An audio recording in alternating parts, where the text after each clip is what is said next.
grilled me, man. Who's a better interviewer? Us or Tua? He was pretty good. I'm not going to insult anyone, but he was pretty good. He grilled me, man. How important is the month of November in a football season? It's extremely important, and I think every month is important, obviously, and we approach every game the same way. But Coach Saban pointed out to us that we've been 8-0 at this point in the season. 9 or 10 times out of the years that he's been here, only finished undefeated once. So that's a challenge for us moving forward. Is we can be proud of what we've done so far, but it really doesn't matter from here on out. You know, kind of the way we define the season happens from here in January. Wait, once you guys had a chance to go back and watch the film, just what stuck out to you about what Deontay did next to you during the course of that game, and just overall, how did you think he did? I thought he played really well. I think everyone on the O-line and everyone on the team has things to clean up, you know, after the game. But I think overall he played really well. I thought our communication was good. It was a loud environment, especially in the beginning of the game. So I was proud of the way he performed. You've seen this LSU front a couple of times in your career. I mean, what do you see? Do you see anything different in this group? I've only watched a couple of games. We're trying to kind of focus on ourselves for bye week, and then we'll start really focusing on LSU next week. But obviously I've watched a couple of their games, and they're always extremely physical up front, very talented group across the board, and linebackers, secondary, everyone's really talented. And they're well coached, they play within their scheme really well. So it was a big challenge for us, and I think that we have talent, they have talent, so it's going to be a chess match. It's going to come down to execution at the end of the day. You're obviously a guy that does watch a lot of film. Is it hard this week to kind of not necessarily look ahead and maybe focus more on, you know, correcting mistakes, as you said, or you know, how do you kind of balance that when you do kind of know what's on the horizon, you know, week away?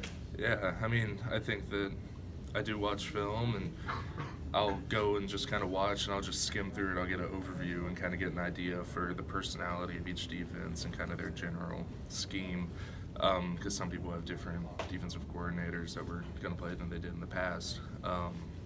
So I do watch, you know, all the teams left on the schedule and just kind of get an idea, but not focus so much on the specifics and just get an idea.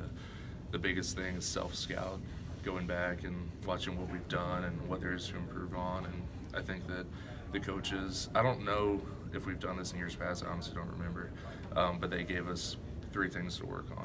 Like, did you take that from me or whatever? Because, you know, but I think that might be, you know, they might have done that before I came here, so I don't remember. But so we do have things to work on ourselves. You know, I'm from Baton Rouge, I cover that area, and the people out there look at Tua and see his numbers. I mean, just as someone who, you know, part of that offense, I'm just curious, just what for them, what would you say about Tua and what he's been able to do, and what makes him kind of a different quarterback than others in the nation?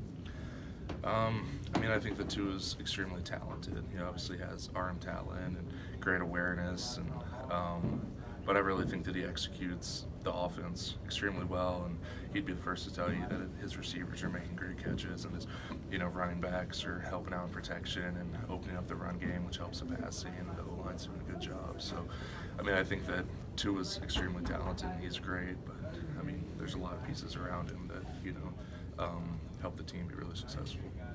Are you at all surprised at how hard Quinn's been to block for both an offensive line?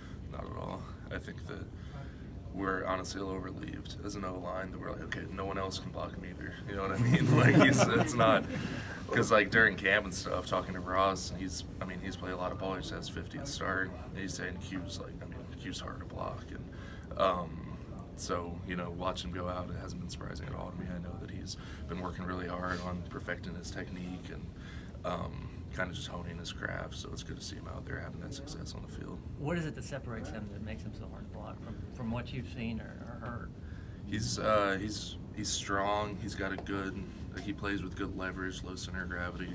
He's really good with his hands. I know that was one thing that he said as he talked to Payne and Dalvin, some of the great D-linemen we've had here, and kind of learned about how to work his hands. And that's the toughest thing, is when you've got a, you know, almost 300-pound bar of soap that's pushing past you, and you just can't get a hold of him, you know. So I think that he's really perfected his hand technique. How do you respond when I know you got called for a holding 2 games ago? How do you respond after that? What goes through your mind? I mean, I think that if that's the worst thing that I've done this year, I'm not going to be too upset about it. I think that it's one of those things where you kind of have to move on to the next play. And if a D lineman wants to flop and flail like that, he can do that, you know. So I'm not really too concerned about that. I just move on to the next play and continue dominating. With the margin of victory you guys have had this year, you know, seeing LSU as a top one of the higher ranked teams y'all faced, I mean, what do you see going into that night game and you know, Louisiana? Just how do you approach that differently? Or Yeah, well, the key is that you don't approach it differently. I think that we respect every opponent we play, and we understand that LSU is a great opponent. And you know, I've played in Death Valley, and the atmosphere is amazing. But if you're caught up looking at that, then you're not. It takes, you know, extreme focus to be able to execute in the ways that we need to be successful against a really talented team. I don't think there's any team in the country that's good enough to get away with not being focused on those little things. So if you're, you know, looking at the stadium and worried about things like that, then you're not going to be successful. Last question in the back here. So as an offense, what do you guys think your approach needs to be coming into this bye week and coming into the following week, like leading up to LSU?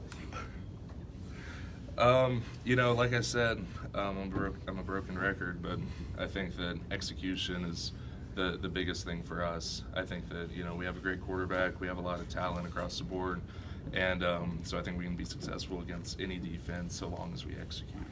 And so that's the thing is, you know, we have however many games left, and for each one we need to approach it with that same focus and that same intensity in practice and attention to detail, and that's what's going to allow us to continue to have the success that we've had so far this year. Thanks, Jonah. We'll hop in up here.